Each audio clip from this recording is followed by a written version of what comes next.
Here we are in the comic book library room. We call this room A Story in Four Colors.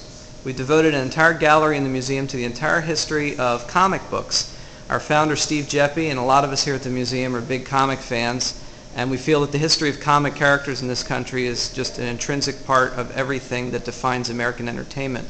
What you're looking at here are some early examples of comics and comic-related magazines stretching all the way back to the 1700s, all the way up to the 1930s when comics really start to become the pamphlets that we're most familiar with, those monthly stories of superheroes and all kinds of adventure. And throughout the rest of this room, you'll see an entire array of comics from the entire history of the medium in this country. We have comics that stretch from the 1930s all the way up to the present day. Here, for example, in this round case here, are some examples of EC comics. They caused quite a bit of controversy in the 1950s because of their horrific content, but they also pushed the boundaries of what comics can do as a literary art form. And these days, a lot of us as historians look back on this as a watershed moment in terms of the development of comics in America.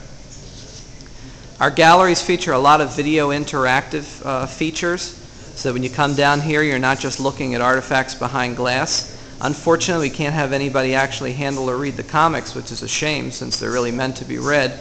So what we feature also in this room are a series of video kiosks right here where you can read and enjoy some classic comic book stories on the screen.